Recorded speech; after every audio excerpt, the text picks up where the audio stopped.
¿Cómo están? Hola. ¿Qué tal? Hola. Bueno, chicos, vamos a empezar entonces nuestra clase de hoy. Compartimos nuestro material de psicofilo.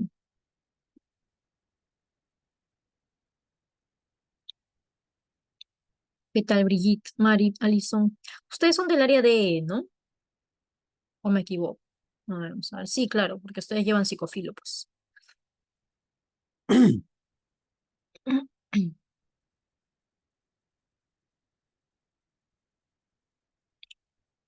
Bien, ya estamos entonces compartiendo nuestro material. En cuanto a psicología, nos introducimos un poquito en cuanto a teorías del aprendizaje. Y en filo, si bien es cierto, yo trabajé filosofía esta semana con otro salón, donde tengo el curso de filosofía. Tenemos epistemología, básicamente. En esta parte he encontrado bastantes preguntas de estética, así que vamos a avanzar ahí. Por ahí alguna pregunta de epistemología. Bien, igual estamos en un repaso ya, ustedes tienen que saber todo. Empezamos. Y dime un segundito, por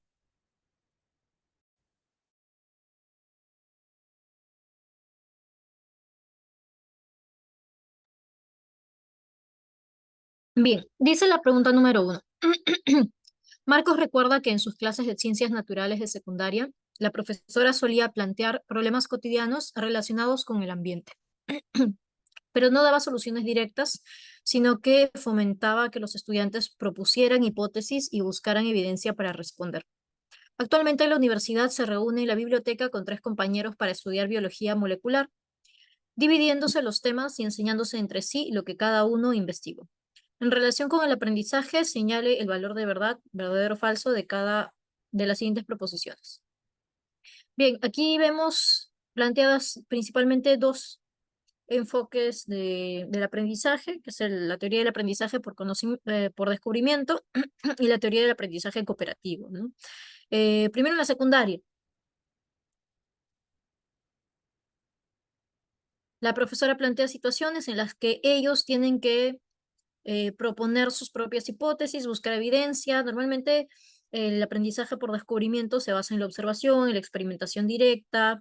Un término muy usado en esta teoría es la inducción, porque los descubrimientos finalmente se realizan por inducción y se dice que el docente es un guía.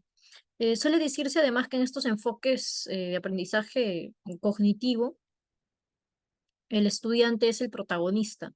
Parece que en realidad en todo proceso de aprendizaje el estudiante es el protagonista, porque es el que está aprendiendo, ¿no?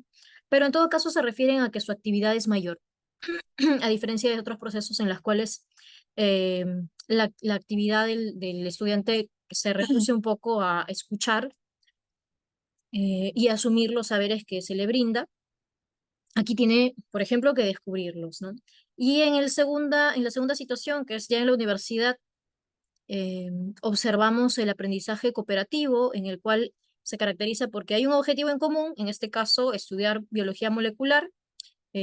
Podría ser un objetivo específico, por ejemplo, prepararse para algún examen, y se dividen los temas y luego lo socializan, es decir, lo comparten entre ellos, ¿no? A veces se malentiende esta situación del aprendizaje cooperativo, pensando que simplemente ya dividir y luego lo armamos como una especie de Frankenstein. En realidad, debe haber siempre un objetivo en común y todos y cada uno logran ese objetivo en común cuando cada uno aporta según sus capacidades, su especialidad, etcétera. Entonces vamos con la primera. Dice, la dinámica que Marcos tiene con sus compañeros de la universidad corresponde al aprendizaje cooperativo. Bueno, es justamente el segundo caso que dirían acá, verdadero o falso.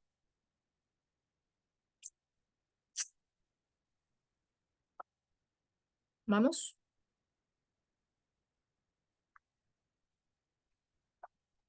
Bien. Ah, ya, por ahí está mandando sus stickers. No veo. El chat me lo tapa.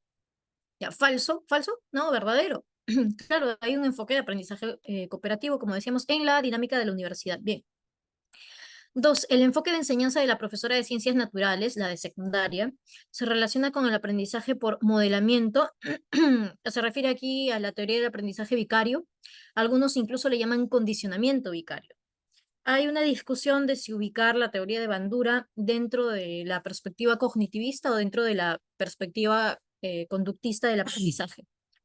Eh, Estoy de acuerdo en que está en una especie de intermedio, de transición entre el conductismo y el cognitivismo. La propuesta de Bandura implica desencadenar conductas de manera casi mecánica, igual que, por ejemplo, en el aprendizaje por condicionamiento operante, y sin embargo algunos lo consideran como un enfoque cognitivo porque sí implica procesos, aunque sean básicos, procesos cognitivos como la atención, hay que prestar atención al modelo que se imita, la memoria, porque hay que recordar el modelo y luego replicarlo, ¿no? Em, Entran, por ejemplo, procesos como la motivación, que incentiva el hecho de que pueda replicarse más seguido el modelo, pero hay una cuestión que, bueno, ¿no? Está la discusión, en ciertos contextos podrían ponerme una terminología específica para definirme si estoy si estoy en aprendizaje como proceso o como producto, pero en este caso evidentemente no es condicionamiento, ¿no? O modelamiento. A ver, entonces la 2 es falsa. Y la 3, la estrategia empleada por la docente de secundaria se aproxima al aprendizaje por descubrimiento, eso habíamos dicho que sí, ¿no? Entonces la clave es dedito, ¿no? Sí, dedito. Aunque lo vamos a poner verdecito. Ya está. Bien, pasamos a la segunda pregunta entonces. Dice, desde que perdió a su perrita Luna en un accidente, Elías no puede evitar sentir un nudo en la garganta cada vez que escucha el sonido de las cadenas metálicas que usaba su mascota para pasear. Antes ese sonido le parecía común y no le generaba ninguna emoción. Además, desde la pérdida, cada mañana enciende una vela en su habitación frente a una foto de Luna, afirmando que eso le da fuerzas para enfrentar el día con más ánimo. Referente a los condicionamientos clásico y operantes, según el enfoque conductual del aprendizaje, señale las proposiciones correctas. Bien, por acá sí podemos hacer algunas observaciones en cuanto al aprendizaje por condicionamiento. El aprendizaje como producto o analizado bajo el enfoque de un producto, es decir, bajo el esquema estímulo-respuesta, es un aprendizaje mecánico. Siempre que aparezca el estímulo, obtendré la respuesta que es sinónimo de la conducta. Obtendré una conducta específica en el sujeto, ya sean animales o personas, que es el caso o los casos que más nos interesan dentro de la psicología. Recordamos que el condicionamiento clásico fue planteado primero por Pavlov dentro de la escuela de la reflexología, que analizaba las respuestas reflejas de los animales. Pero luego es tomada por el conductismo de Watson y analiza ciertas respuestas que también son reflejas en los seres humanos, que son las emociones, ¿no?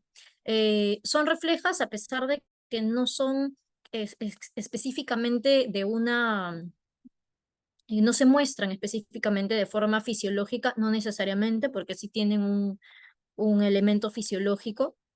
A veces se muestran sobre todo como reacciones conductuales, ¿no? Bueno, en ese sentido, ¿cuál sería la principal diferencia entre el condicionamiento clásico y el operante?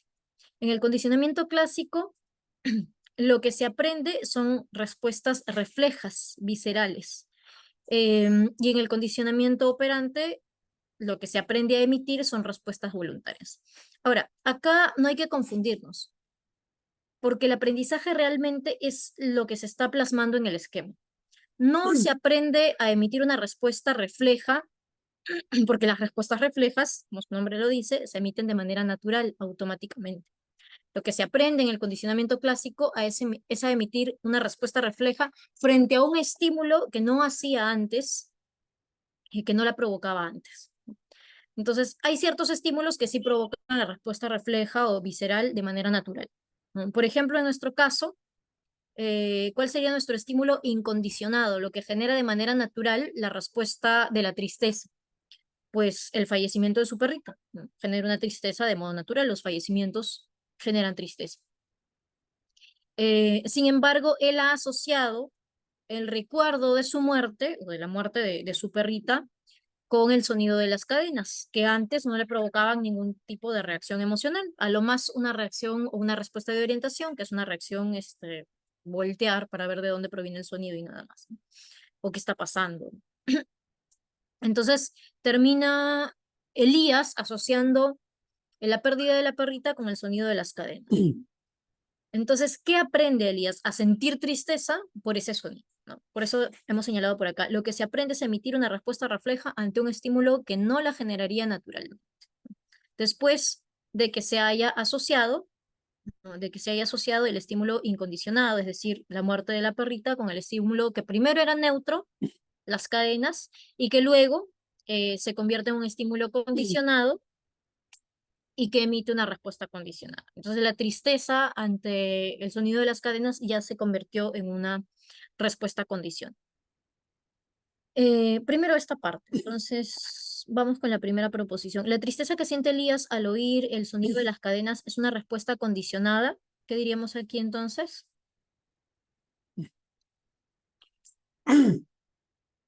Correcto. Muy bien, verdadero. Dos, el sonido de las cadenas antes del fallecimiento de su perrita era un estímulo condicionado. No, pues, porque antes del fallecimiento no existía estímulo incondicionado ni siquiera, ¿no? Entonces no había con qué asociar el estímulo neutro. Esa es falsa. Y la última, según el análisis conductual, la sensación de fuerza y ánimo posterior al encendido de la vela es un estímulo reforzador. Bueno, ahora el análisis es bajo el condicionamiento operante, ¿no? Entonces, ¿cómo funciona el condicionamiento operante? Ahora lo que se aprenden son respuestas voluntarias, que pueden ser reforzadas o castigadas por un estímulo consecuente. Mejor lo voy a poner acá completo. Estímulo. Estímulo consecuente. Entonces, el esquema sigue siendo el mismo. Existe un estímulo y ese estímulo genera una respuesta. Aquí la respuesta sí es voluntaria, entonces sí es una respuesta que se puede aprender. En algún momento el sujeto emite una respuesta. Algunos cambian el orden de este esquema. Primero ponen la respuesta, que es la conducta, y luego el estímulo. Sin embargo, considero que esta estructura es correcta. Porque, ¿qué pasa? El estímulo, que en este caso es el estímulo consecuente, que puede ser un refuerzo o un castigo, va a lograr que la respuesta, que si bien ya se había emitido en un primer momento, o continúe emitiéndose o aumente su ocurrencia o disminuye su ocurrencia si en caso es un castigo, ¿no? Entonces sí se produce este efecto. Estímulo, estímulo consecuente, si es un reforzador, hace que la respuesta aumente en su frecuencia. Y si es un estímulo como castigo, entonces hace que la respuesta o la conducta disminuya. Bueno, en ese sentido me preguntan, esa sensación, que sería el estímulo consecuente, ¿es un estímulo reforzador? Mm. ¿Cuál es la conducta? El encendido de la vela, esa es la conducta. ¿Ya? ¿Y qué es lo que pasa después? Es la consecuencia, pues es el estímulo consecuente. Sentir esa sensación de fuerza y ánimo después de emitir esa conducta, ¿actúa como un reforzador? ¿Qué dirían, verdadero o falso? Verdadero, muy bien, correcto. Entonces, hemos dicho que son correctas la 1 y la 3. 1 y 3, avioncito. Muy bien, avioncito, ya está. Continuemos, vamos hacia la pregunta número 3. Ya, ¿qué ha pasado aquí? Ay. Para el enfoque cognitivo, el aprendizaje se define como la adquisición o reestructuración de conocimientos, habilidades, estrategias o creencias, producto del procesamiento activo de la información. Identifique qué casos no corresponden con esta definición. Por aquí he subrayado la cuestión de cuáles son los que no corresponden, porque a veces nos confundimos. Entonces hay que acordarnos al final, los incorrectos en este caso. Carolina ha empezado a resolver con mayor rapidez los problemas de matemáticas luego de aprender una nueva estrategia para organizar los datos. Aquí, en esta proposición, se muestra un tipo de aprendizaje por procesamiento de la información.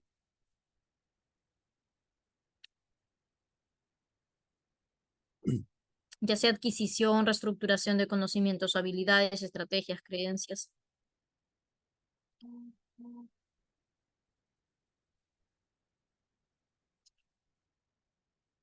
Vamos, ¿correcto o incorrecto? Sí, acá sí se observa, ¿no? Ha mejorado en la resolución de problemas luego de aprender una nueva estrategia, ¿no? Entonces, comprende y organiza mejor los datos. Dos, Emilio aprendió a montar bicicleta simplemente por repetición, sin detenerse a reflexionar sobre el proceso de reglas implícitas. Bueno, acá no, ¿no? Más bien sería un aprendizaje conductual. No necesariamente por premios y castigos, simplemente puede ser por modelamiento, por ejemplo, ¿no? Por imitación. Algo que se reproduce, pero no se reflexiona. Tres, después de leer varios artículos sobre nutrición, Luciana modificó sus hábitos alimenticios al comprender mejor los efectos del azúcar en la salud. Acá sí observamos un aprendizaje cognitivo, ¿no?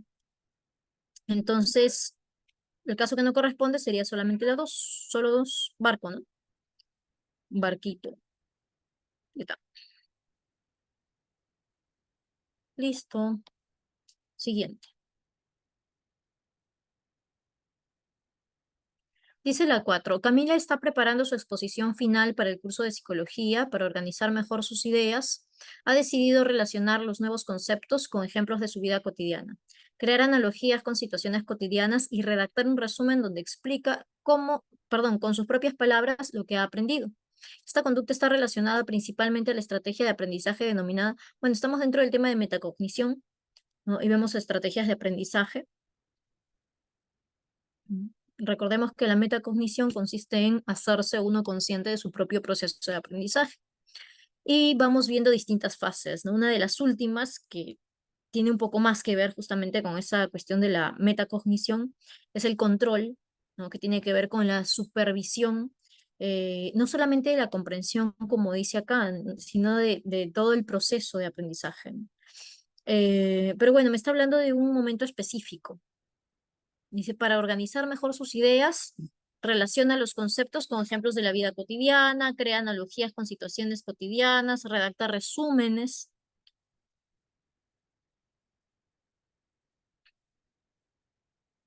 De hecho, repaso, me dicen por ahí, elefante o casita.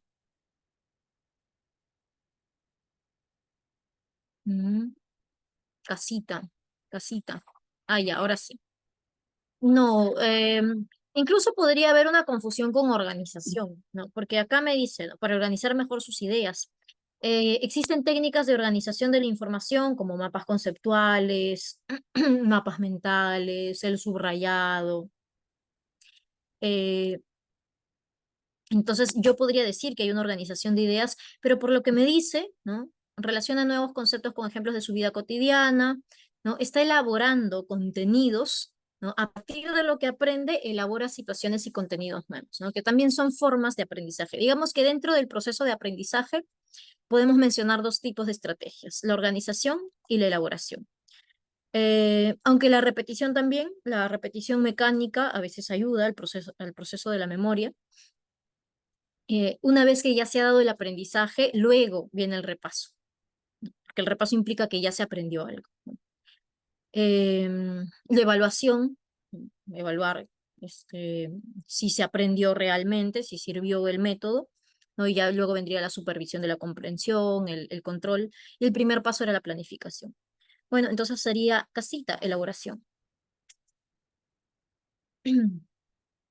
Ya está. Siguiente.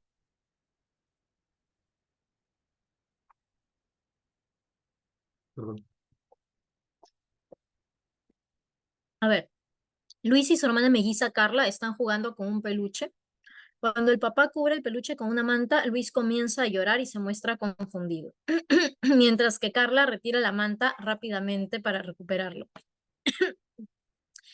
En relación con lo enunciado, señale el valor de verdad, verdadero o falso en las proposiciones. A ver, bueno, como son mellizos, no necesariamente, pues, ya, no necesariamente están eh, en distintos estadios, pues, tienen la misma edad. Pero sí vemos un desarrollo cognitivo superior en el caso de Carla porque ya ha alcanzado la permanencia del objeto.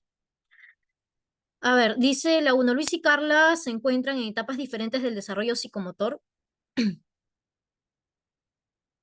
Elefante, dicen por ahí. Sí, correcto. A ver, espérate, ¿no? ¿Qué estás hablando? Ya me distraje ya.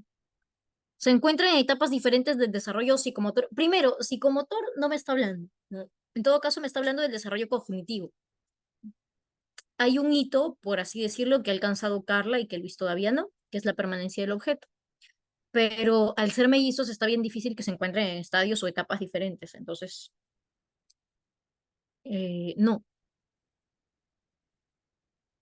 claro, pues ya, no es la uno, entonces no es correcta. Carla ha logrado desarrollar la noción de permanencia del objeto, eso sí, ¿no?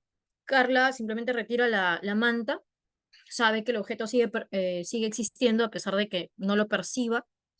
Es algo que todavía no logra Luis, por eso llora y se confunde. Y la conducta de Luis y Carla evidencian una diferencia en su desarrollo cognitivo, eso sí, hay diferencia a pesar de que probablemente se encuentran en el mismo estadio. De hecho, la permanencia del objeto es un logro en el estadio sensoriomotriz y sin embargo no aparece hacia el final, ¿no? Porque el final del estadio sensoriomotor o sensoriomotriz es hacia los 2 o 3 años y la permanencia del objeto se logra mucho antes, hacia el año más o menos. Entonces, bueno, simplemente hay una diferencia en el desarrollo cognitivo, sí, puede ser una cuestión genética, pero se encuentra en el mismo estadio de desarrollo. Entonces, ahora sí, ¿cuál queda? Ya me perdí. ¿Cuál sería la clave? La E no es, pues no son verdaderas todas. Avioncito. Ya. Ujú, muy bien, ya está. A ver, siguiente pregunta.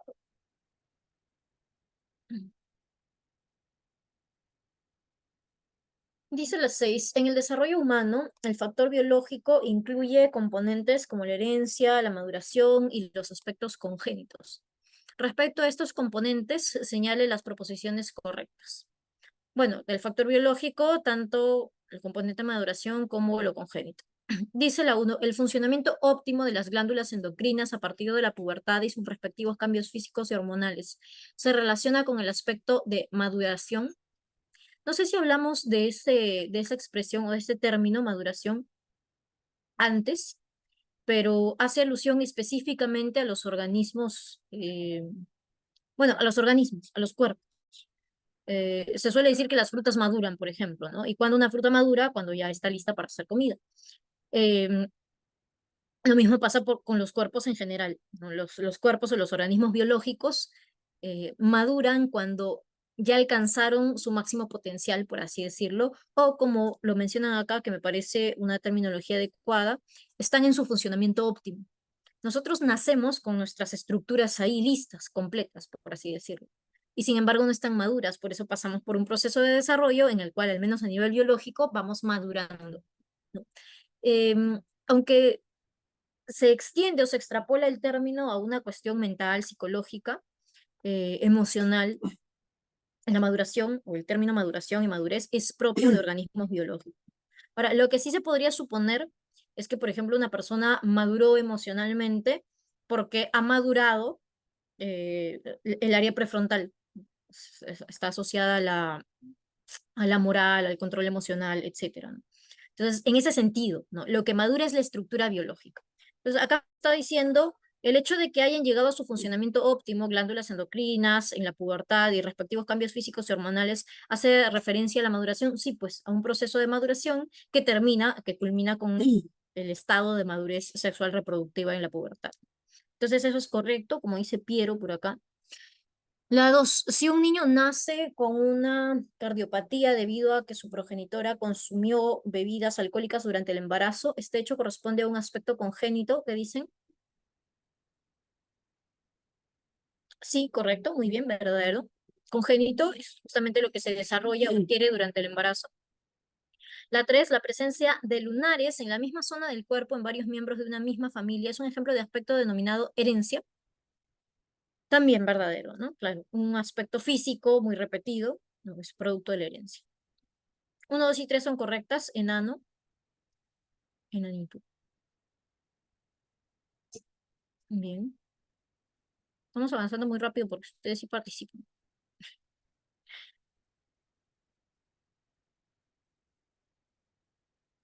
Sí, que en la mañana estaba con otro salón que me dejaron. Estaban lavando sus zapatillas, creo. Así como yo en la universidad, cuando tengo clase virtual. Pero bueno, yo sí respondo, pues. Yo lavo mis zapatillas y respondo. Bueno, vamos al sitio. Está bien, está bien. Ustedes también, si no están limpiando sus baños, esas cosas, pero responden a la vez. Para Walter, el último año ha sido uno de los más productivos en su carrera como ingeniero. Ha liderado un equipo de investigación, ha desarrollado una patente que está siendo aplicada a nivel industrial y frecuentemente ofrece mentorías a jóvenes profesionales. Él afirma, siento que todo lo que aprendí en el camino ahora cobra sentido y quiero dejar algo valioso para los que vienen detrás. Respecto a la teoría del desarrollo humano, señala el valor de verdad, es decir, verdadero o falso, de las siguientes proposiciones. Bueno, Walter es un adulto, ¿no? Un adulto con todas sus letras. Está en la adultez media, la adultez propiamente dicha. ¿Dónde lo notamos? Dice, ha tenido unos años más productivos, ¿no? La característica de la adultez es la etapa de mayor productividad laboral, académica, mayor estabilidad, la de mayor estabilidad económica, afectiva, ya se sabe quiénes son sus amigos de verdad, tiene establecida su familia. eh, Y vemos también el conflicto que atraviesa en su afirmación, ¿no? Siento que todo lo que aprendí ahora tiene sentido y quiero dejar algo valioso para quienes vienen detrás, ¿no? Entonces, está en el conflicto que nos menciona Erickson, en el que siente que el crecimiento se da hacia los demás, hacia afuera, ¿no? Por extensión. Vamos a la uno, dice las acciones de Walter se relacionan con el conflicto generatividad versus estancamiento, es justamente del que estamos hablando, entonces es correcto. Su motivación por dejar un legado se vincula con la etapa de la adultez tardía. ¿Qué dices? No, pues decíamos es la adultez media. Y la tres, el caso de Walter se vincula a las dimensiones cognitiva y psicosocial. Sí, la psicosocial la acabamos de ver, está bastante clara en su intención de trascendencia hacia los demás. Y la cognitiva, bueno, pues por todos los hitos que ha alcanzado, ¿no? Ha liderado un equipo de investigación, ha desarrollado una patente, etc. Entonces está en un alto nivel cognitivo también. Sería verdadero, falso, verdadero. ¿Cuál es la clave? Enano, elefante.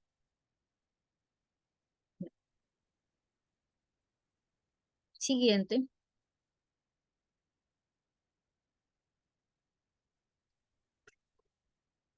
Bien, veamos aquí. Dice la 8. La adultez temprana, también conocida como adultez joven, es el periodo de la vida que generalmente abarca desde los 20 años hasta los 40. Señala las características que corresponderían a dicha etapa. Perdón. Ya. Ya. Es mi etapa, es mi etapa. Y de otras personas. Están en el límite.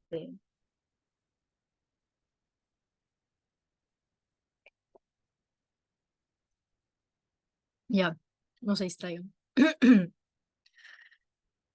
Bueno, veamos, ¿ya? Dice, esta etapa es la etapa donde el rendimiento físico se encuentra en su punto más alto con fuerza y resistencia óptimas. Solemos comparar esta etapa. ¿Cómo? Perdón. Ya, ya me descubrieron, ya.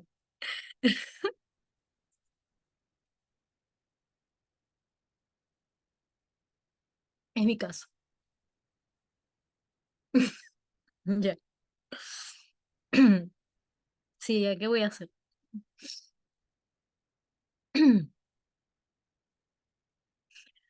Bueno, decía, solemos comparar esta etapa con la anterior, la adolescencia, y un poquito también con la que sigue, pero sobre todo con la anterior, con la adolescencia. Con respecto a la adolescencia, evidentemente hay un avance.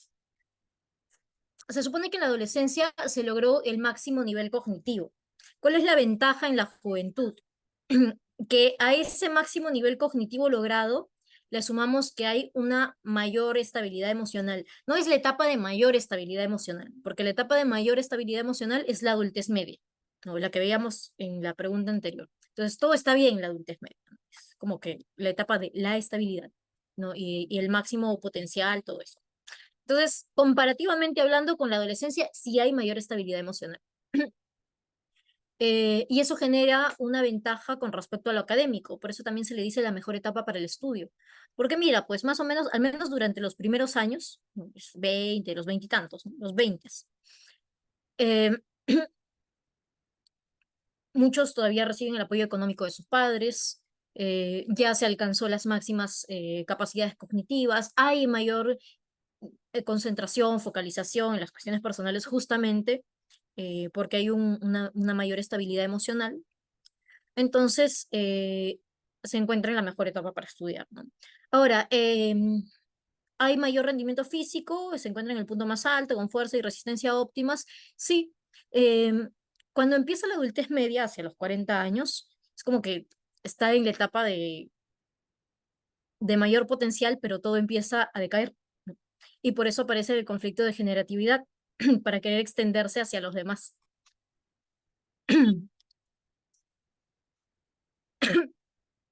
Pero bueno, por eso es que, ya, sí, probablemente, ¿no? Es como que ya se alcanzó el máximo potencial, pero empiezan a ir en picada todas las facultades. Ya no necesariamente a los 40, ¿no? Pero la etapa que sigue después, a los 60, eh, ya van apareciendo problemas cognitivos, físicos. Entonces, lo que se quiere es extenderse hacia los demás. Es como que ya no puedes escalar más en lo personal. Entonces, sigues creciendo para los otros, ¿no?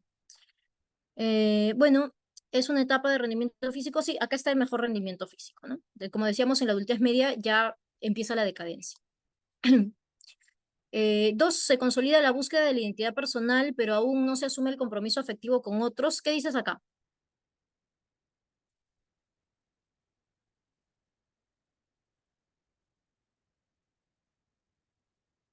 La dos, ¿qué dicen? ¿Correcto?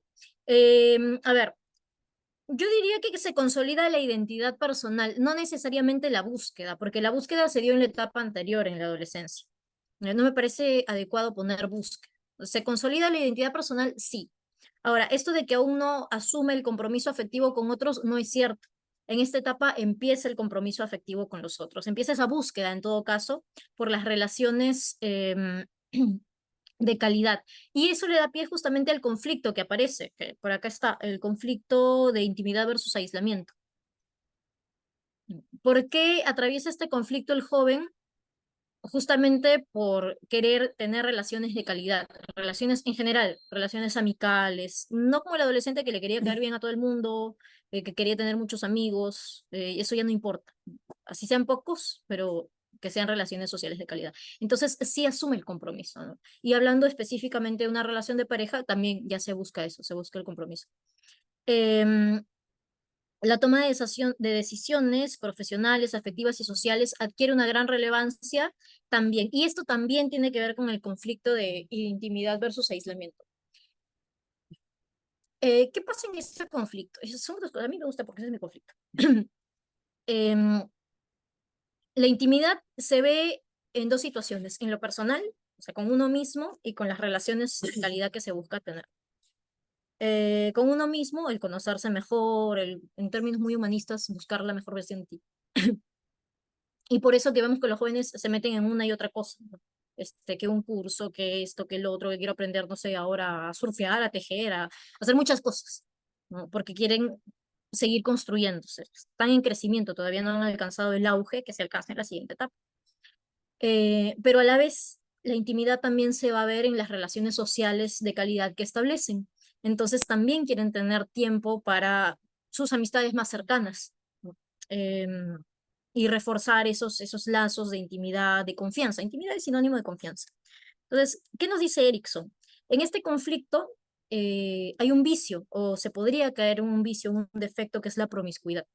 Y la promiscuidad no se refiere exclusivamente a la cuestión sexual, sino que se puede caer en promiscuidad en las relaciones sociales, ¿no? Así como si lo llevamos del ámbito sexual, ¿no? Promiscuidad en el ámbito sexual sería como la persona que se mete sexualmente con muchas parejas y luego se siente vacía, ¿no? Porque no logró intimar con ninguna. Más o menos así es también cuando empiezas a confiar en personas, cuentas tus cosas y después te das cuenta que ¿para qué le conteste, no? Si no me conoce, no tiene nada que ver conmigo. Entonces, el no querer caer en eso, el no querer caer en promiscuidad, podría llevarnos al otro extremo, aislamiento. Y por eso aparece ese conflicto, intimidad versus aislamiento. Se quiere encontrar personas con las que se pueda establecer relaciones de calidad, con las que se pueda tener confianza, alguien a quien contarle sus cosas, amistades, amistades de verdad.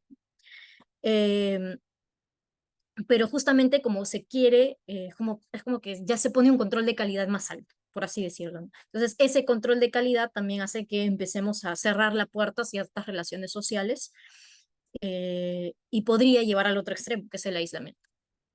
Entonces, al igual que en los otros conflictos, la clave está en el equilibrio, ¿no? Eh, bueno, entonces es correcta también el conflicto psicosocial, es la intimidad versus aislamiento. Habíamos dicho, la anterior también es correcta y la dos no. Entonces, ¿cómo quedaría? ¿Cuáles son correctas? Uno me parece que sí, ¿no? Uno, tres y cuatro. Elefante, no. Avioncito. Tienes que ver bien, pues. Avioncito. Muy bien. Avioncito. Ya está. Bien, sigamos. Yo creo que acá ya acabó la parte de psico. Sí, muy bien. Entonces pasamos a filo. Me das un segundo, por favor. No, un minuto, siendo sincera. Hacemos una pequeña pausa de un minuto para ir al baño, para los que necesiten también. O sírvanse agüita, esas cosas. Ya, ahorita nos vemos.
Listo, aquí estamos.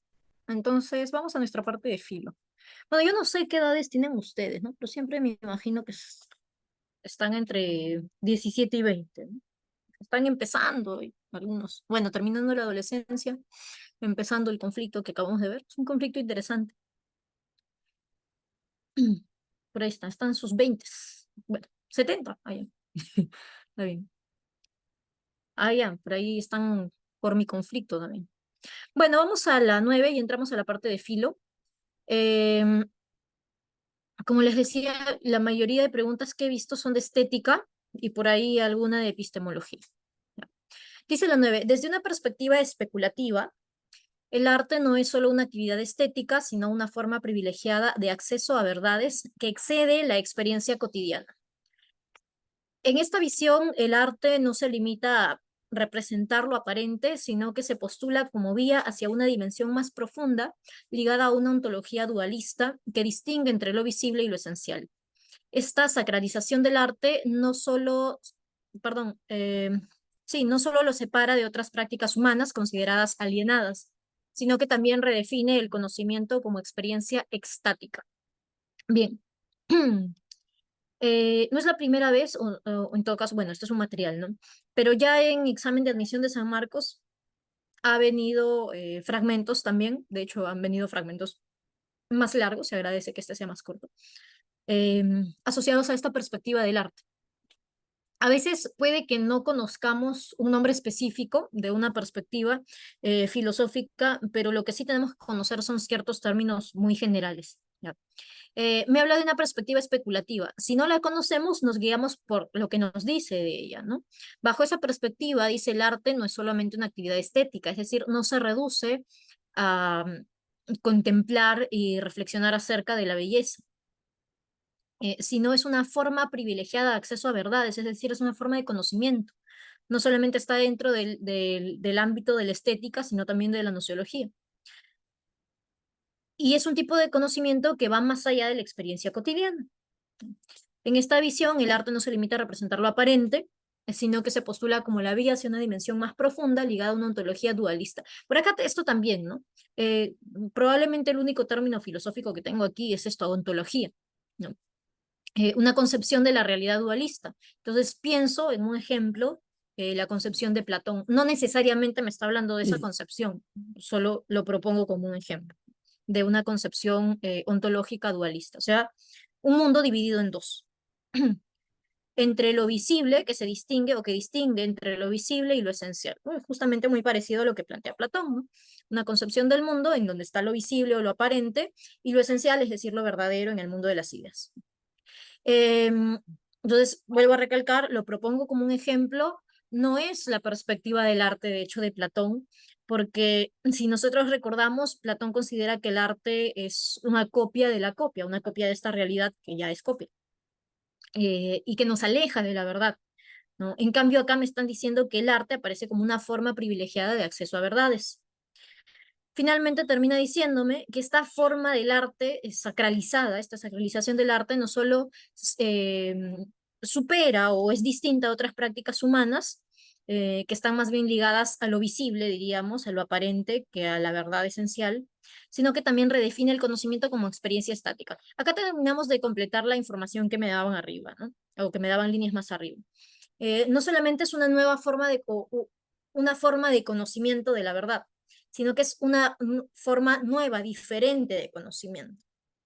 Em, ya había dentro de las nociones nociológicas una diferenciación del conocimiento superficial o empírico y el conocimiento que nos brinda la razón, por ejemplo, ¿no? Que es brindado por el racionalismo. Entonces, para el racionalismo, el conocimiento que nos brinda la razón es superior al conocimiento que nos brinda la experiencia. Aquí se redefine el conocimiento como experiencia estática, me está diciendo. Es decir, que incluso el conocimiento supera la capacidad de la razón. El término éxtasis significa estar fuera de sí, ¿no? Por lo que el conocimiento ni siquiera tendría que ver con lo racional, ¿no? Más allá de ir fuera de lo empírico, más allá de lo racional, es otro tipo de experiencia que nos acerca al conocimiento. Una experiencia, como dice acá, ligada a lo sagrado, a lo místico. Cuando encuentro este tipo de textos, me acuerdo de ¿han visto ustedes Soul? La película del negrito que toca piano. ¿Han visto? Sí, ya. Eh, hay una parte donde él está tocando, bueno, hay varias partes en realidad, donde él está tocando y como que aparece con un fondo azul, como si estuviera flotando en auroras boreales. No recuerdo cómo le llaman, porque es una especie de estado que tiene un nombre específico en la película. Ya más o menos así. Es como que si el arte nos pusiera en una situación en la que de pronto, ¿no? Una situación no empírica, no explicable racionalmente, en la que de pronto accedemos a la verdad. Ya no recuerdo ahorita el término exacto el que le llamaban, ¿no? También llegaba a ese estado mejor dicho, vivía en ese estado el que trabajaba dándole vueltas a su cartel publicitario en la calle. Bueno, esa cuestión.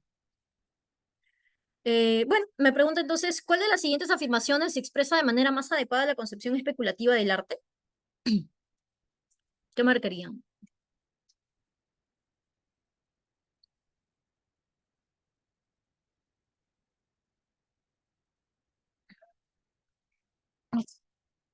Ahí no veo sus dibujitos, a ver.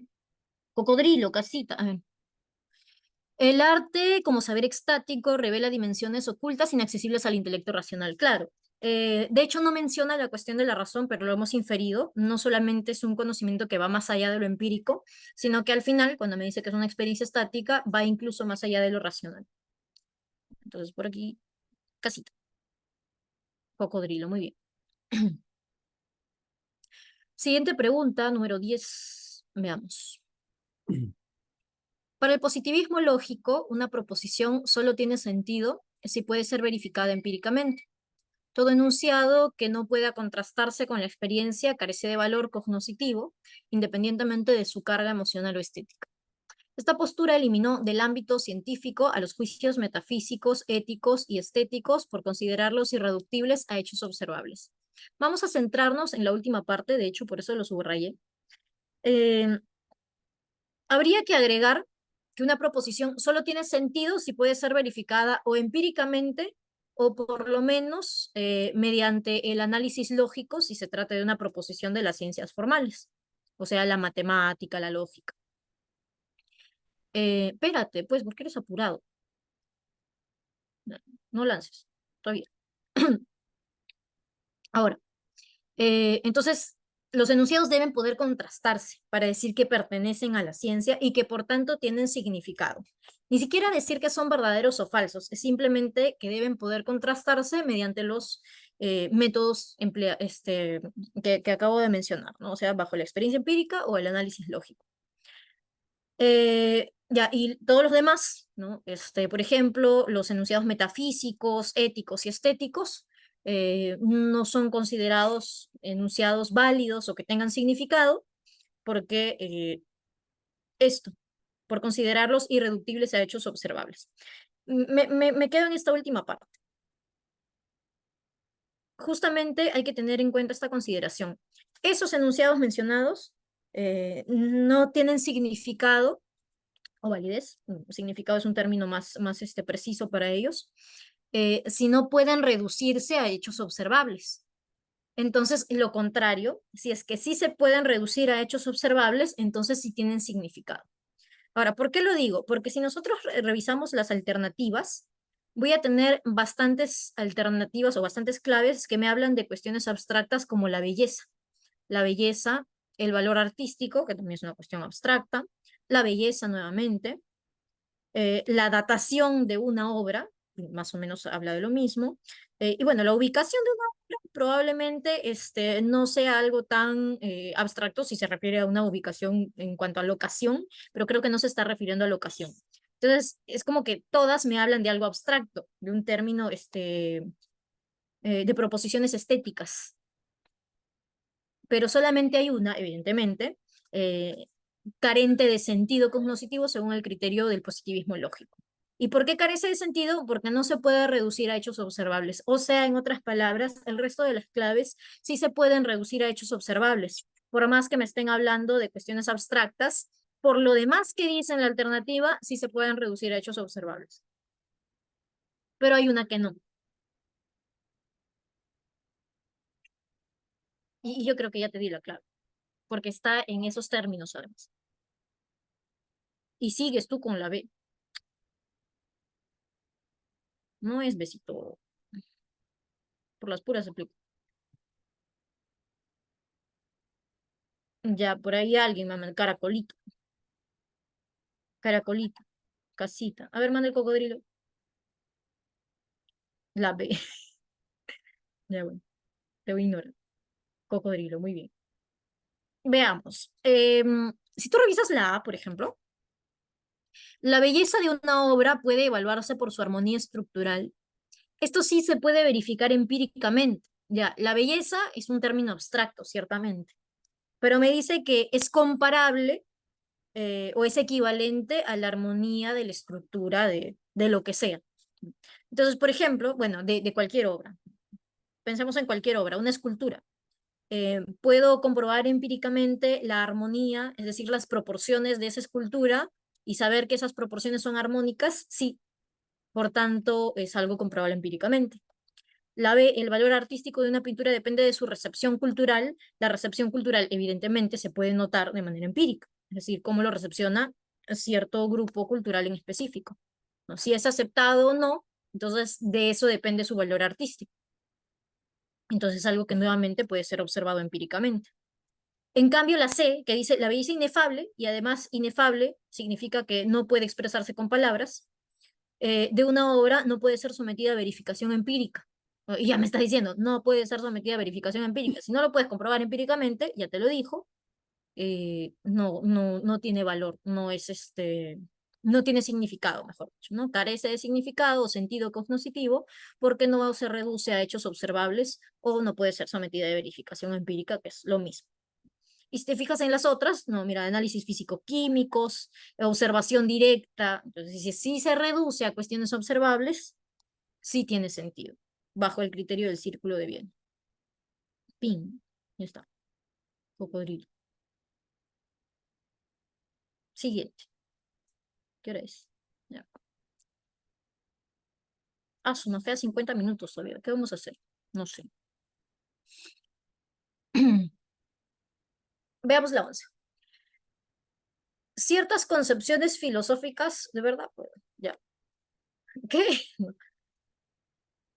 Ciertas concepciones filosóficas de la estética han considerado que la belleza no depende exclusivamente de lo perceptible. En el caso de las matemáticas, su valor estético no radica en la apariencia de los símbolos, sino en la estructura armónica y el equilibrio interno de los razonamientos. Ya, a ver, concéntrense. Concéntrense, concéntrense. Aquí estamos viendo una perspectiva muy específica.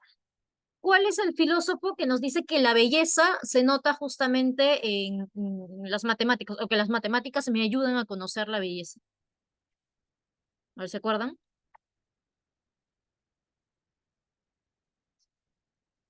Mm,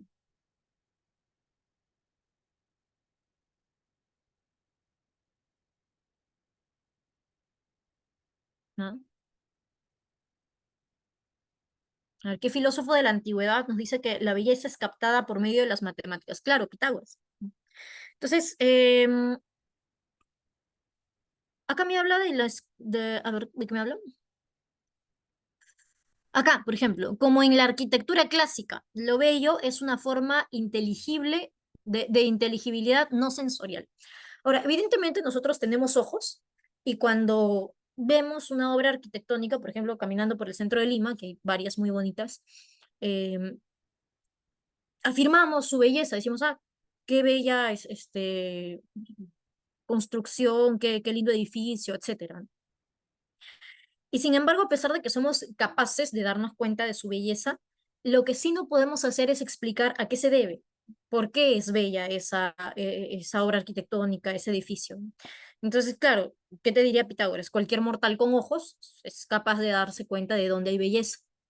Pero el saber explicar a qué se debe esa belleza ya es algo más profundo, que requiere de un conocimiento racional específico llamado matemáticas, porque comprendemos que algo es bello cuando su estructura es armónica. Entonces, por acá lo dice, ajá, han considerado que la belleza no depende exclusivamente de lo perceptible, como Pitágoras, por ejemplo, ¿no? La belleza no es solamente lo que se percibe. Ciertamente, se capta belleza con la percepción, como ya habíamos dicho, por eso no está diciendo que la belleza no está en lo perceptible, sino que no depende exclusivamente de ello. En el caso de las matemáticas, su valor estético no radica en la apariencia de los símbolos. Claro, cuando tú ves una ecuación matemática, ves un más, un menos, etcétera, no dices, ay, qué bellos símbolos, ¿no? No son bellos en apariencia. Su belleza está en la estructura armónica y el equilibrio interno de los razonamientos, ¿no? Una ecuación, sobre todo la gente que sabe matemáticas, ¿no? Por ejemplo, nosotros que somos del área de, me incluyo, yo también soy del área de, vemos una fórmula matemática y pues, no vemos nada ahí más que terror. Pero, pero alguien que sí sabe de matemáticas, ¿no? Ve una ecuación y ve la armonía, el equilibrio, el orden. Se da cuenta de la belleza que hay, no en la apariencia, sino detrás de, ¿no? En el razonamiento interno, ¿no? Bueno, por ahí va la cosa. Se parece también a bueno, nadie de nosotros diríamos, ¿no? Porque los que saben matemáticas sí. A mí me salió un meme hace tiempo. Ustedes saben que las matemáticas están muy asociadas también a la música, ¿no? Me salió un meme, medio monce, ¿no? Pero como escucho música cuando me olvido audífonos, ¿no? Y salía un joven leyendo una partitura. Entonces, quienes saben leer partituras y saben qué hay detrás de eso, pues evidentemente comprenden la belleza que hay ahí. Pero el que no sabe, pues no entiende nada, dice, no, ay, qué aburrido eso, ¿no? Bueno, ya está, esa es la cuestión. ¿Cuál es la afirmación que mejor refleja la tesis sobre el valor estético en las matemáticas según el texto? Por acá dicen elefante. ¿Elefantes? Sí, elefantes, a ver. ¿El carácter estético de las matemáticas se funda en su estructura lógica armoniosa? Sí, correcto, muy bien. Vamos a poner acá, elefantito. Ya, vamos por acá. Entonces, 12. Dice la 12. En la tradición griega, el arte ha sido visto como una mímesis, es decir, una representación de la realidad. Pero para Platón, esta mímesis era problemática. Al ser una copia de una copia, la naturaleza ya es copia del mundo de las ideas, el arte se alejaba de la verdad, confundía las pasiones y perturbaba el orden de la república. Para Aristóteles, en cambio, la mímesis tenía un valor cognitivo y catártico. Bueno, en realidad podríamos incluso ahí meter a Tales o a los griegos en general, ¿no? Tenían esa perspectiva del arte. El arte es mímesis, es decir, imitación, copia, o se fundamenta en eso, ¿no? El arte implica imitar, replicar.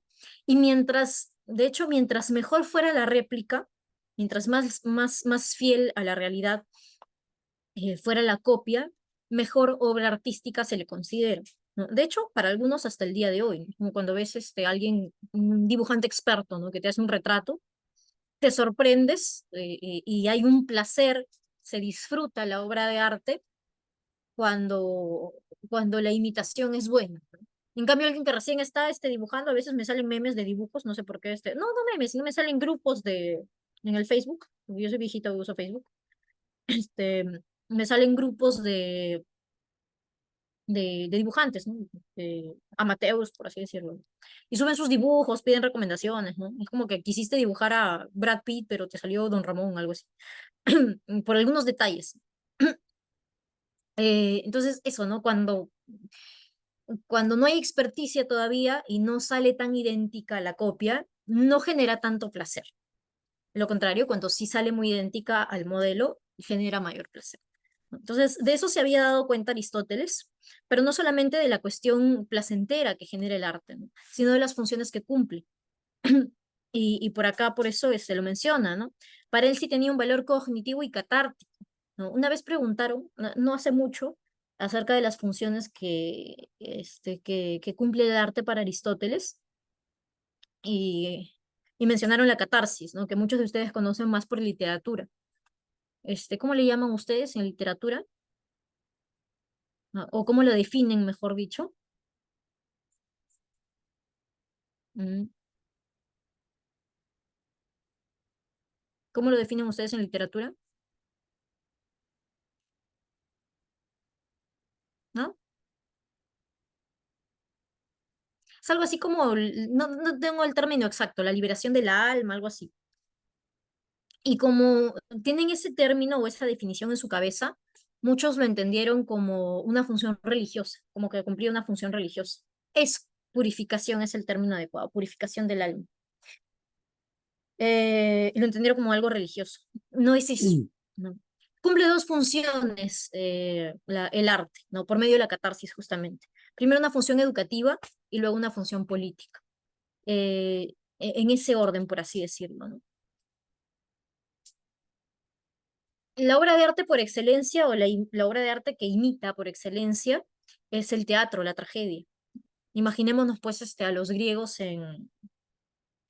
observando, no sé, la obra de Edipo Rey, o que transmite un mensaje. No te opongas a tu destino, porque si te opones a tu destino, te pasan cosas como le pasaron a Edipo Rey, que igual se cumple el destino, pero peor, empeoró las cosas. Hay un mensaje, pero ese mensaje no te lo enseñan de manera racional. Ciertamente después uno puede profundizar, reflexionar, ¿no? A eso te invita el primer análisis. Em, pero hay una especie de empatía de el observador, el, el público, ¿no? Se identifica con el actor en la obra. Y este actor que imita acciones, imita situaciones cotidianas, imita emociones que transmite por medio de su rostro, en este caso las máscaras que se usaban. Entonces, sin necesidad de nosotros experimentar o pasar por esas situaciones, sentimos lo mismo que siente el actor, ¿no? Lo mismo que está representando el actor en todo caso. Nos ponemos en su lugar, ¿no? Y se da justamente ese aprendizaje, una especie de aprendizaje no racional en base a la emoción. Es como cuando vas al cine ahora, ¿no? Y te pones a llorar con el protagonista y te ríes con el protagonista, ¿no? Hay un aprendizaje, ¿no? Y esos aprendizajes están orientados a algo en específico, ¿no? A transmitir un mensaje que en este caso quiere transmitirte la polis griega. En el caso de las películas occidentales actuales, hay ciertos mensajes del director muy específicos que quiera transmitir. La gran mayoría no son neutrales o sin intención, sino si hay una intención de enseñar algo y generar cierto tipo de pensamientos o actitudes en las personas de manera masiva, ¿no? Eh, bueno, entonces Aristóteles sí valora esas funciones que cumple el arte. Por su lado, Platón no es que lo desprecie del todo, ¿no? De hecho, Platón parece que es la persona que más artísticamente escribe. ¿No? Es más entretenido leer a Platón, ¿no? Y él aprecia las figuras literarias, por así decirlo, o las estrategias literarias como formas pedagógicas. Sin embargo, no aprecia la imitación como una forma de conocimiento, ¿no? El problema de la imitación es que justamente se está imitando lo que ya era una copia, ¿no? La copia del mundo de las ideas. Es como que acá está el mundo de las ideas, la verdad, por acá el mundo natural, que es una copia de manera inferior, y más abajo el arte. Entonces, si te das cuenta, nos está alejando. Eso de modo abstracto, pero ya de forma un poco más en contacto con la realidad, diría Platón, es como que a veces el arte es floro en muchas situaciones, ¿no? Puede pasar por verdad lo que es falso, ¿no? A veces, nuevamente, podemos recurrir al ejemplo de las películas, ¿no? Algo de lo que te quieren convencer, pero no te pueden convencer por medios racionales, ¿no? Eh, no por una cuestión pedagógica, ¿ya? Sino porque de pronto si te lo explicaran de forma racional no te lo creerías o no te convencerías, ¿no? Te convencen de modo emotivo, ¿no? Ay, mira, pobrecito, mira, este personaje, lo que le pasó, ¿no? Te van convenciendo de ciertas cuestiones que probablemente no hubieras aceptado por medio de argumentos y te convencen de forma emocional. Entonces, Platón se opone a eso, ¿no? A la verdad se llega por medio de razones, o por medio de la razón en todo caso, ¿no? Y muchas veces el discurso adornado, como lo que hacen los sofistas, es capaz de disfrazar la mentira de verdad. Bueno, me pregunta finalmente cuál afirmación recoge mejor la crítica platónica al arte como institución en la polis. Ya, me pregunta sobre la perspectiva de Platón, ¿qué marcarían ustedes? Dadito, cocodrilo, ya, dragón. Dragón, dadito. El arte, como imitación de lo sensible, alejaba el alma del mundo inteligible, claro, del mundo de la verdad. Bueno, por aquí, dado, ya está. Siguiente pregunta, 13.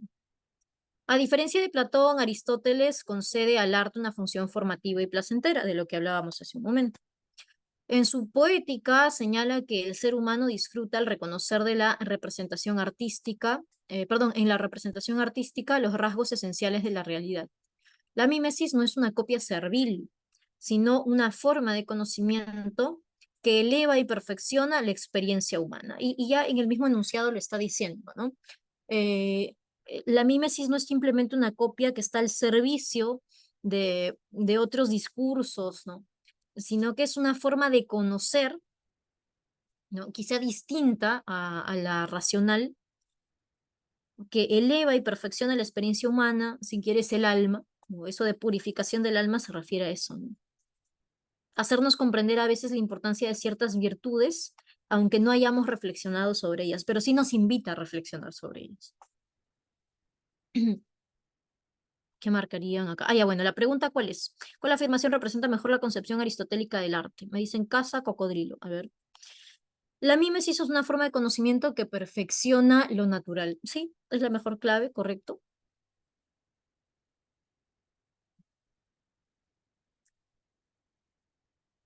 Ya está. Vamos a la pregunta 14. Tengo un texto aquí. Dice, en algunas corrientes contemporáneas de la teoría del arte, se observa una tendencia a explicar las formas artísticas a partir de categorías transversales, no únicamente estéticas, sino también sociales, históricas y económicas. Estas posturas reconocen que el arte no se desarrolla en un vacío, sino que está intrínsecamente ligado a dinámicas culturales, estructuras económicas y narrativas colectivas.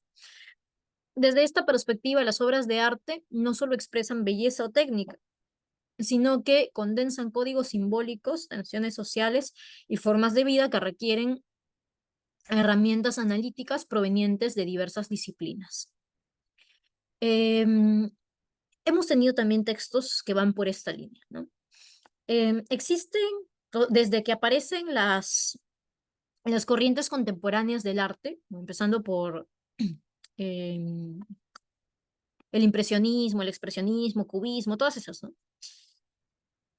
Empiezan a considerarse otros criterios para catalogar de artística una obra, o incluso de bella una expresión o algo, ¿no? Lo que primaba antes de eso, digamos, los criterios del Renacimiento, eran criterios establecidos de manera objetiva en base a los análisis filosóficos que hemos ido revisando, ¿no? El de Tales, la armonía, el de Platón, que nos debería acercar a la verdad, el de Aristóteles, que cumple funciones educativas y políticas, el de San Agustín, que ya tiene que ver también con la temática, que la temática sea una temática que nos acerque a Dios. Em, entonces, todos esos criterios se van aglomerando y componen los criterios del Renacimiento para catalogar algo como artístico o como no. Sin embargo, empiezan a aparecer otros criterios, también por una necesidad, porque en la periferia, por así decirlo, de Europa, aparecen pues también manifestaciones que no se sabe si llamarlas artísticas o no, de ciertas culturas, por ejemplo la peruana, ¿no? O bueno, todas las culturas que han existido, mejor dicho, en este territorio, ¿no? En el continente africano, en Asia, ¿no? Digamos, no son parte de la cultura, de la expresión artística hegemónica. Entonces había un conflicto de si considerarlas artísticas o no. Entonces se ve la necesidad de plantear nuevos criterios para saber si sometiéndolas a esos criterios de evaluación son consideradas obras de arte, ¿no? Entonces aparecen estos nuevos criterios. Dice, ya las obras de arte, a partir de las corrientes contemporáneas, no van a ser evaluadas solamente bajo una perspectiva estética, sino a partir de categorías transversales, es decir, de distintas áreas del conocimiento. Por ejemplo, las sociales, históricas y económicas. Estas posturas, o sea, las contemporáneas, reconocen que el arte no se desarrolla en un vacío, sino más bien en un contexto, ¿no? Está ligado a dinámicas culturales, estructuras económicas, narrativas colectivas. Esto me recuerda un poquito a Hegel también, porque Hegel sí era un objetivista en cuanto a la concepción de la belleza. Hegel nos dice que el arte es expresión del momento de la historia, ¿no? De su época. Entonces, como que cada expresión artística, cada obra artística, muestra un poco del pensamiento, de la forma de vida, del nivel de ideas que se haya alcanzado en cierta civilización, en cierta cultura de cierta época, ¿no? Y por eso que para Hegel el arte o las expresiones artísticas sí van progresando y en la medida que van progresando van haciéndose más capaces de revelar cierta verdad. Ya, ahí sí nos alejamos un poquito de esta concepción, pero lo importante es eso, ¿no? La primera parte que mencionaba, en que la obra artística representa a su época, ¿no? El nivel de conocimientos, ideas, cultura, formas de vida, ¿no? Por eso lo dice por aquí. Desde esa perspectiva, las obras de arte no solo expresan belleza o técnica, y no es lo único que se evalúa en ellas, sino que condensan códigos simbólicos, tensiones sociales, formas de vida, expresan eso. Em, que requieren herramientas analíticas provenientes de distintas disciplinas, ¿no? De tal manera que hoy en día cuando se analiza una obra de arte, ¿no? Para decir si es arte o no, o para discutir en todo caso sobre ella, ya no solamente se requiere especialistas en cuestiones estéticas, ¿no? Sino politólogos, no, sociólogos, historiadores, etcétera, ¿no? Que puedan catalogar tal obra como una pieza de arte, ¿no? De ahí que aparecen también ciertas expresiones raras, ¿no? Dentro del arte contemporáneo, por ejemplo, ¿no? Que son catalogadas arte porque expresan lo que se le ocurre al analista que expresan. Y ya es una cuestión un poco extrema también, pero bueno, sale de acá, digamos. Con base en el texto, considere las siguientes afirmaciones sobre el enfoque de ciertas corrientes de la teoría del arte. A ver, interpreta las obras desde coordenadas culturales e históricas, más allá de lo puramente estético, que dirían verdadero o falso. Dime una, por favor. La primera es verdadera o falsa. Correcto, muy bien. Dos, consideran que la experiencia estética debe desligarse de factores económicos para preservar su autenticidad. No, pues no me está diciendo eso, me está diciendo que más bien debe ser analizada bajo distintos factores, como por ejemplo el económico. Tres, proponen que la obra de arte condensa procesos sociales que pueden ser estudiados con herramientas interdisciplinarias. Sí, pues eso sí es verdadero. Y la última, rechazan la idea de que las estructuras simbólicas del arte estén condicionadas por el contexto económico. Falso. Están condicionadas e influenciadas por distintos contextos, no solamente el económico. ¿Cuál de las siguientes alternativas? ¿Cómo queda? Ya me perdí. A ver, casita. Casita, muy bien. 1 y 3, sí. ¿No? Casita. Vamos hacia la 15, que es la última además. Dice este fragmento: para Félix Guattari, el arte constituye uno de los principales vectores de subjetivación junto con la familia, la religión y la educación.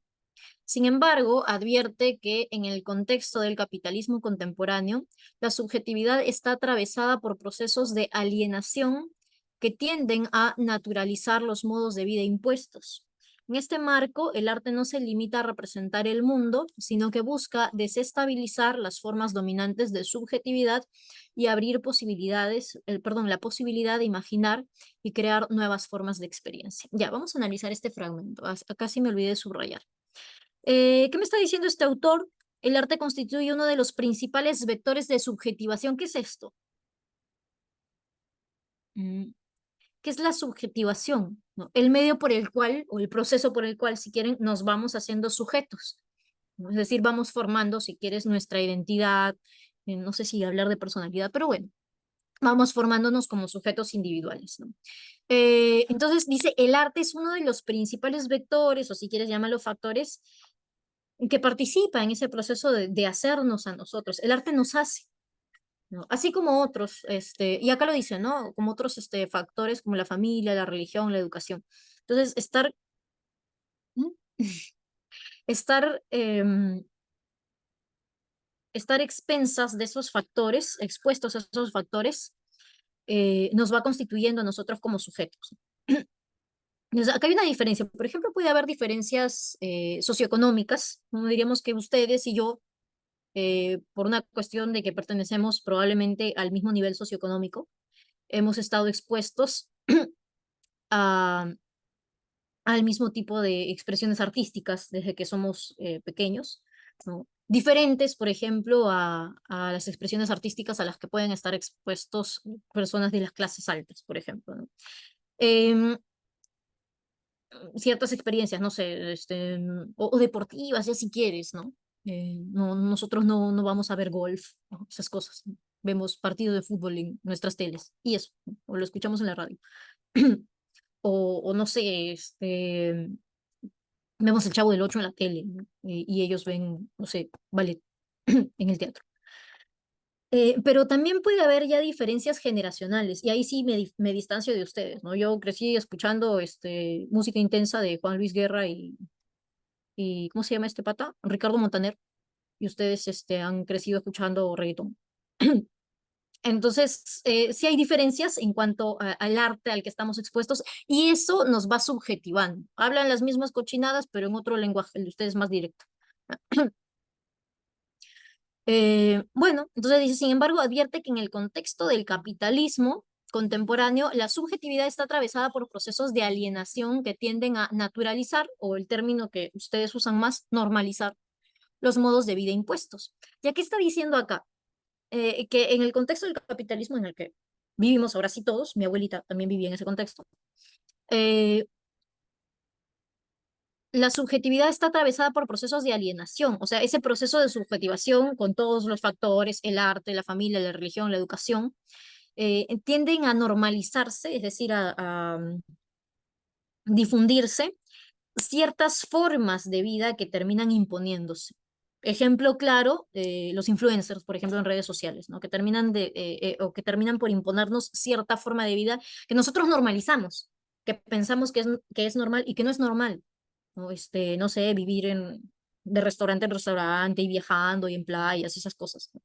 Y en el café estética. Y que pareciera que es el tipo de vida normativa y que en realidad no lo es, ¿no? Bueno, entonces, en este marco, en esta situación planteada, que primero ya sabemos que el arte termina siendo un factor importante para nuestra subjetivación o la formación de nuestra identidad, y dos, que vivimos en un contexto en el cual estos factores de subjetivación, incluido el arte, terminan siendo alienantes, por ejemplo, el que acabamos de mencionar, a veces el estar muy expuestos a estas cuestiones de los influencers nos hacen pensar que deberíamos tener esa vida. En ese contexto, el arte no se limita a representar el mundo, o sea, la labor del arte no es solamente seguir reproduciendo esos modelos, si quieres, la labor no es hacer una mímesis, como dirían los antiguos griegos, ¿no? Sino que busca desestabilizar las formas dominantes de subjetividad y abrir la posibilidad de imaginar y crear nuevas formas de existencia. O sea, el arte termina teniendo una labor, por así decirlo, no quiero decir revolucionaria, suena muy fuerte, pero bueno, una labor crítica, ¿no?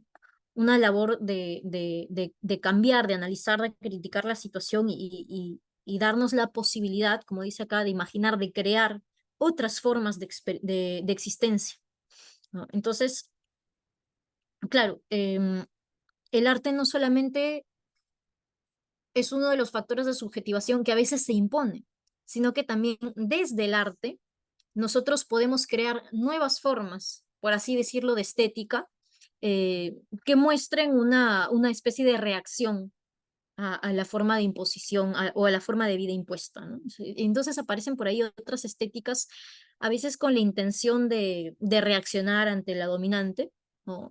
Por ejemplo, la estética de lo grotesco aparece, ¿no? Y aparecen las cejas por ahí, ¿no? Qué feo se ve eso. Pero bueno, sí, pues se ha puesto de moda el sin cejas. No se hagan eso ustedes, ¿no? No, a ver, feos. Gracias. Ya, no te voy a decir. ¿Sabes qué me han dicho? Tranquila, pues, cejona. Miren, ya, ahí está.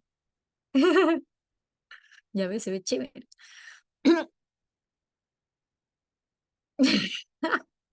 No te preocupes. Ahorita que termine mi clase me ven. Ya. Bueno, ya está. Me parece muy exagerado hablar no sé, una cuestión revolucionaria en cuanto a algo tan superficial como la estética, ¿no? O no sé, la forma de vestirse, ¿no? Pero ya me acordé de qué te iba a hablar. Me salió también ahora en la mañana un video de una chica, ¿no? Que hace un análisis que dice, el old money es ay, ¿cómo le llaman a esto? Es cosplay, ¿no? O sea, disfraz, ¿no? Como que gente pobre disfrazándose de gente rica. Pero que no es suficiente, porque podrás tratar de replicar su ropa, pero no su forma de vida, ¿no? Más o menos se refiere un poco a eso, ¿no? A veces se imponen formas de vestir y que al imponer formas de vestir también se están imponiendo un montón de cosas detrás de eso, ¿no? Y por eso el arte, ¿no? Y nuevamente, ¿no? Desde el mundo de la moda, por ejemplo, ¿no? Aparecen los creativos que dicen, no, vamos a imponer otra forma, ¿no? Eh, y aparece, por ejemplo, la estética urbana o la ropa urbana, que por ahí me salen también videos horribles de lo que significa ello, ¿no? De lo que ello implica. Pero bueno, de pronto ser crítico no es imitar la crítica de otro, ¿no? Sino como que dice, tener tu propio estilo, ¿no? Pero como te digo, más allá, de eso, la ropa no es algo muy revolucionario que digamos, ¿no? Solo no asusten a la gente por la calle, por favor. Vamos a la 1. El arte puede desempeñar una función crítica al cuestionar las subjetividades naturalizadas o normalizadas, que es el término que ustedes usan, por el sistema. A ver qué dirían. ¿Verdadero o falso? Verdadero, sí. Cumple esa función crítica. El sujeto en el capitalismo tiende a reproducir pasivamente formas de vida impuestas. ¿Qué dirían acá? Según lo que ha analizado el texto, también es correcto, tiene esa tendencia, ¿no? Y muchas veces la cultura y sobre todo los medios en la actualidad apoyan a eso. 3, la función del arte es legitimar los vectores tradicionales de subjetivación como la familia o la religión. Falso, ¿no? Me habla al final de su función crítica. No se limita a reproducir o legitimizar mucho menos, sino más bien desestabilizar esas formas dominantes. 4, la práctica artística puede operar como una fuerza transformadora que habilita modos de vida alternativos. Sería verdadero, ¿no? Entonces, ¿cómo queda la clave? ¿Cuál es la clave? Casita, sí, casita. Cocodrilo, mande pues, cocodrilo, ya, casita. La única falsa es la 3. Ahí está, no, cocodrilo, ahí está, ya, gracias. Me gusta el coco. ¿Qué? Ya, no vi. Bueno, nos queda tiempo. ¿Qué hacemos? Pueden mandar preguntas si quieren por acá, más sus fotos. Bailamos, ¿no? No se puede bailar. A ver, vamos a buscar.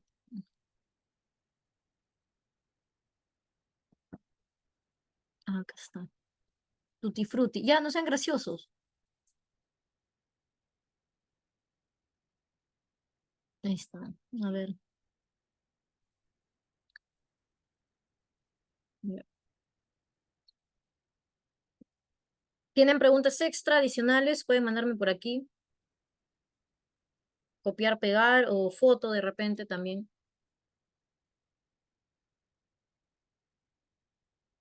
Si no, lo que voy a hacer es publicitar mis redes sociales.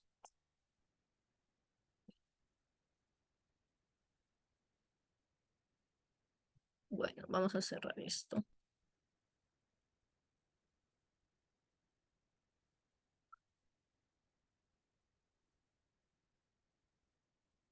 Encima nos quedan como 20 minutos todavía. No voy a cantar.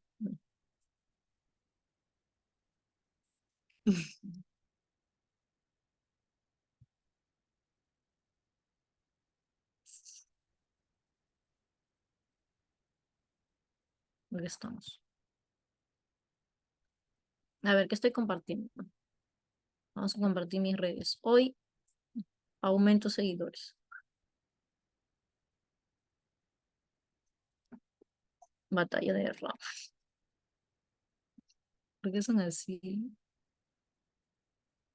Aquí está, mira. Ya, síganme en Instagram. Ahí está mi perfil de Instagram. Tengo materiales. Acá están. Con esto siempre los engatuso y siempre caen. No mentira. Con esto siempre los atrapo, quiero decir. ¿Qué es eso? Ya, mira, aquí, si ustedes se fijan, en la publicación anclada número 3, dice materiales de filosofía de Genially. Ajá. Ver el primer comentario. Vamos al primer comentario. ¿Dónde están los comentarios? Aquí están los comentarios. Ay, ¿dónde están los comentarios? Se borraron. Oye, ¿qué pasó? Ya. ¿Lo han borrado? ¿Cómo así? No, vamos a cargarlo otra vez. Eso no es posible. A ver, ahí está, ves. Me quieren sabotear. Aquí está. Entonces, aquí en el primer comentario hay un enlace que hay que copiar porque no está azulito. Entonces hay que copiarlo. Copiamos. Y caramba, esto demora un poco. Pin. Ah, ahí está. Copiar. Lo pegas en la barra de Google. Pin. Ay, caramba. Y ahí se va a abrir el Canva. Ahora sí, vas a la siguiente página. Vamos a sacar esto para que se vea. Esta siguiente. Y ahí están todos los enlaces, ¿no? Por tema. Entonces, tú quieres, no sé, aprender filosofía moderna. Acá le das pin enlace. Ahí está.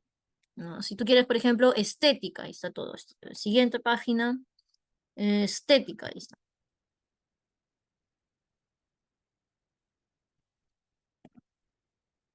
Ujú. Entonces, ¿te falta algún tema? Vas allí, ya ves, es un secreto. Está todo chévere. Es un material interactivo que en ciertas páginas tiene botones que tú presionas y tienes más información, a veces ejemplos. Acá, por ejemplo, no, acá no, en la siguiente página. Acá, por ejemplo, ¿no? Los enfoques modernos. Acá le das en la esquinita pin y te aparecen todos los botones interactivos, ¿no? Bueno, este no, eso te lo tengo que borrar. Acá, por ejemplo, presionas, tienes más información acerca de la teoría de Kant. Acá tienes un ejemplo. Acá también, ¿no? De Hegel, ¿no? Pin, ya está. De Schopenhauer, por acá creo que te puse el video del negrito, el negrito que toca piano. Ya, ahí está, pues. Son mis referencias. Ahí está. Acá están todas las corrientes. No, el que toca piano.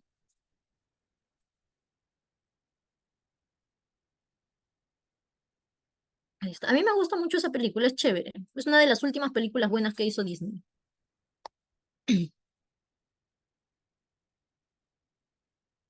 ¿Ves? Ahí está todo. Mm. Bueno, ya está. Ahí lo tienen. Son solo 2 páginas en las que están todos los enlaces. Próximamente subiré los de psicología, porque también tengo los materiales hechos de psicología, solo que no los he subido, ¿ya? Entonces, a ver, seguidores nuevos, ¿cuántos tengo? Vamos a ver. Siempre llegan, ¿ya ves? Estoy en 967, vamos a ver, vamos a ver. Sigo en 967. Bueno, ya, después miro. Adiós. Vamos a cerrar esto. Ya está, tenemos 10 minutos para preguntas.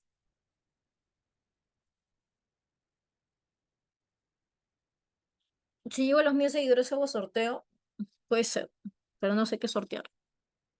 Tengo una loncherita por ahí. Sorteo un almuerzo, un tupper. Ah, está bien, muy bien, muy bien. Así me gusta. Alessandra me sigue con sus 10 cuentas fake.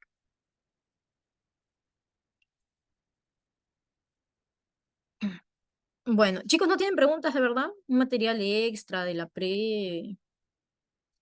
examen. Mira, que estoy. Voy a enviar el material a su tutora de una vez.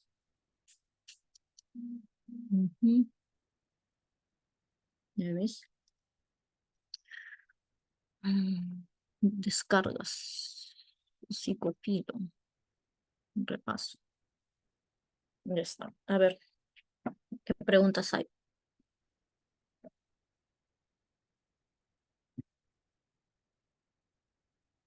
No sé, yo no vas a ver cuál es fijo en el examen, ni que yo hiciera el examen. El día que haga el examen te aviso.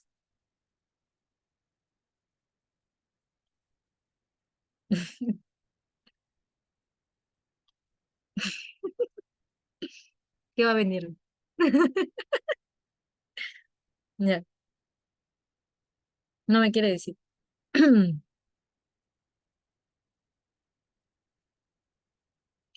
Bueno.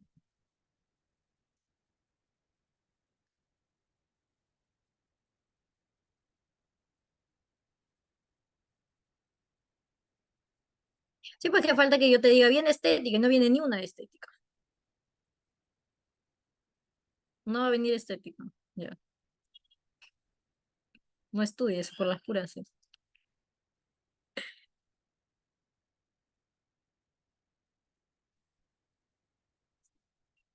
¿Qué va a venir? ¿Qué sería? No me fundan.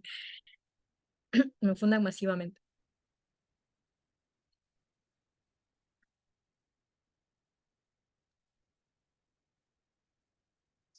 Ya, muy bien. Está bien, háganme caso.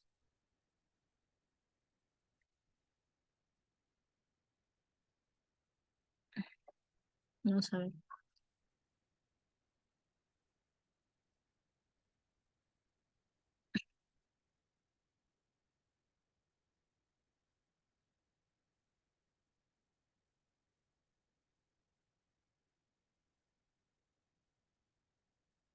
Chicos, ¿no tienen preguntas?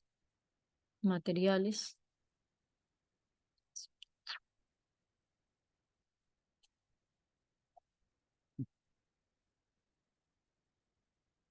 Bueno, ya laven sus zapatillas.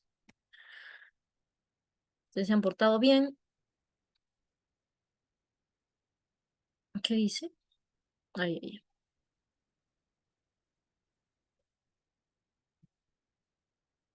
No voy a cantar. Yo canto cuando me pagan.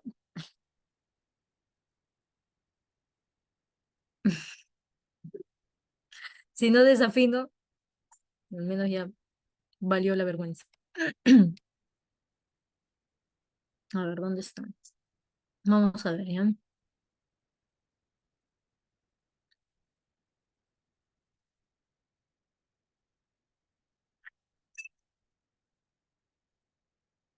A ver, seguidores nuevos. Nuevos seguidores. Sí, tengo que activar mi cuenta de Instagram nuevamente. Vamos a ver qué hago. Voy a subir videos.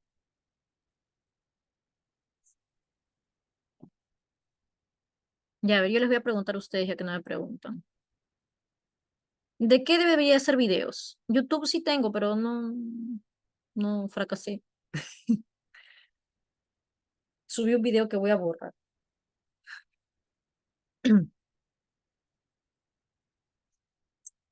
También tengo TikTok. Ah, ya no te mandé mi TikTok. Mi TikTok se llama igualito. No, se llama. ¿Cómo se llama? A ver. Pero también ya no subo cosas en TikTok. Perdón. Ese es mi TikTok. No se ve. No se ve. Se llama Minerva Te Educa. Llegando al Callao a enseñar filosofía. ¿Cómo así? Qué miedo.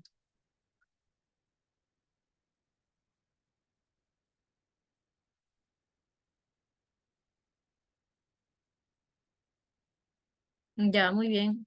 La admin dice que no se vayan. Espérense nomás.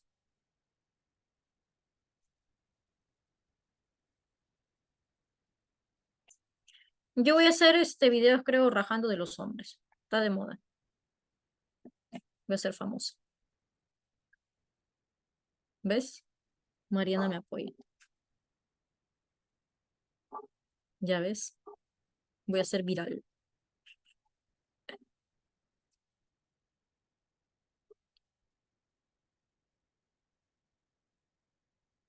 Que no me vaya por el camino del mal, dicen. ¿Por qué?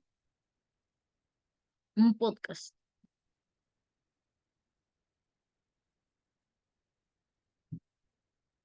Muy bien, muy bien. Pues tengo 8 videos en mi TikTok. Ya están por borrar 2. Ya borré un montón. Falta borrar 1, 2. Tengo que grabar más. Soy otra persona. No he hecho ningún tren, no, yo no hago trenes.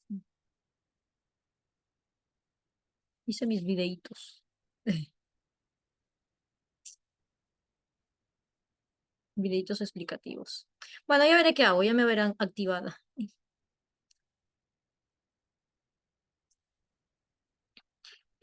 Sí, a ver, por aquí alguien había comentado.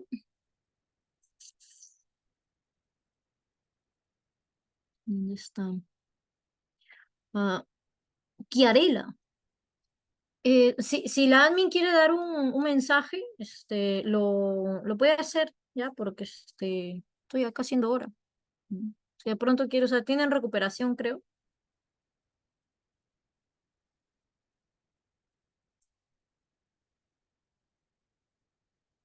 Ay, ay, ay, ay. Está bien. ¿Recuperación de qué tienen? Química. Ah, ya. Em, bueno, en realidad, como notarán, hasta ahí la clase, acabamos el material. Si tienen una pregunta extra de algún otro material, lo pueden enviar. Voy a seguir conectada igual hasta 10 minutos más, hasta las 4:50.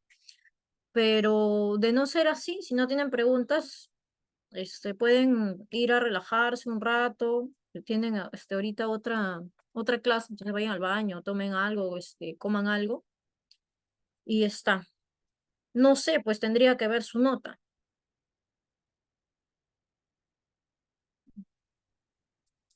Claro, tiene 500, está bien difícil.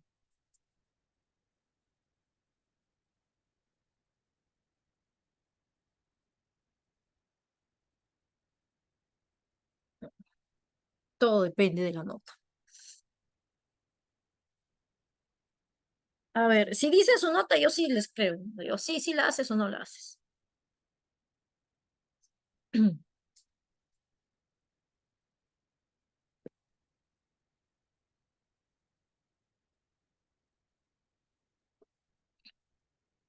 Acá hay un Piero Díaz que me hace sospechar, ahora que lo pienso. Tengo un alumno que se llama Piero. Ah, no, pero no es de medicina. No, ya no, no es.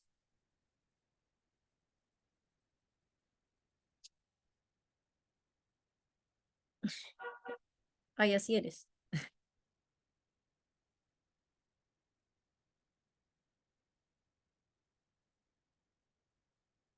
No, yo tengo un alumno Piero en la vida real, en la presencialidad, quiero decir.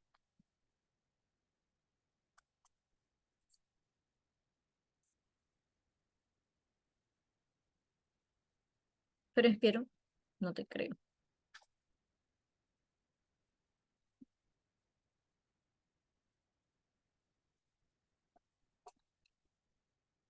Bueno, ya siendo un poco sinceros y realistas, si ves que tu nota está muy, muy cerca a lo que se requiere para ingresar, pues con toda confianza, ¿no? Adelante. Pero si no, tranquilo, marzo está cerca. Postulas en marzo, aumentas tu nota, ingresas.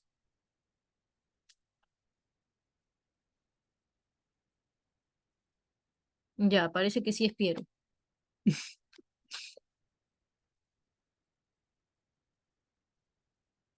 Claro, pues, ¿para qué te desesperas? ¿Acaso a ti te sobran 500 soles? Regala.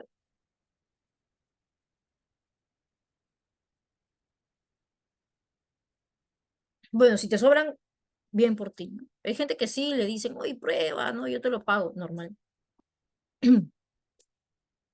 Pero si no te sobra, y después vas a estar pensando de dónde sacar para tu examen en el que sí vas a ingresar, entonces evalúalo, ¿no? Creo que ahorita están en rezagados, ¿no? Yo hice el video de los rezagados y no me acuerdo hasta cuándo es. 51. Hasta el 31, ¿no?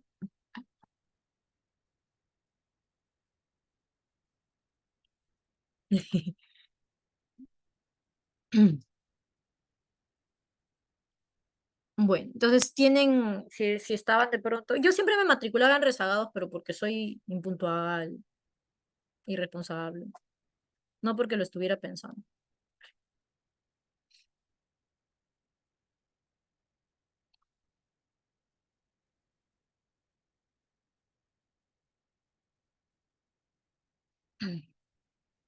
Pero bueno, si se te pasó la fecha, puedes matricularte en rezagados, pero si estás pensándolo, evalúa tu nota.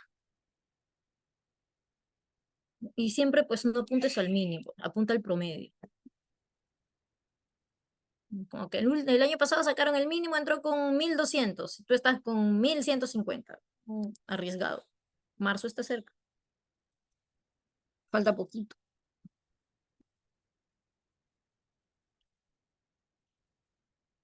Cuestión de pulir cositas, ¿no? Bueno, ya está, parece que nadie más va a preguntar nada, no hay material extra, así que nos vamos despidiendo. Bueno, yo de ustedes, porque ustedes todavía tienen clase.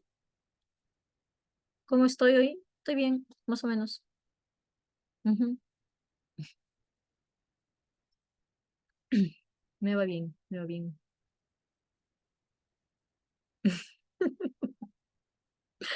Más o menos.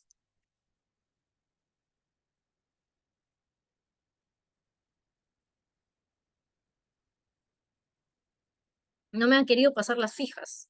No sé, ¿ustedes qué dicen?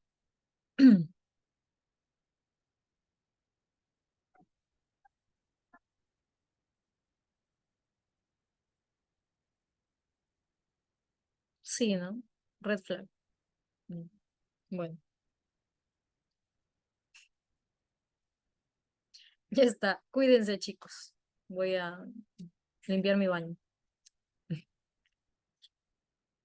Es el beneficio de la clase virtual cuando escuchas. Cuando escuchas, tú puedes limpiar tu baño. Pero yo que estoy dando la clase no puedo limpiar mi baño. No, no lo creo. No, no hay esa probabilidad. Es más, la probabilidad es que ya venga menos textos.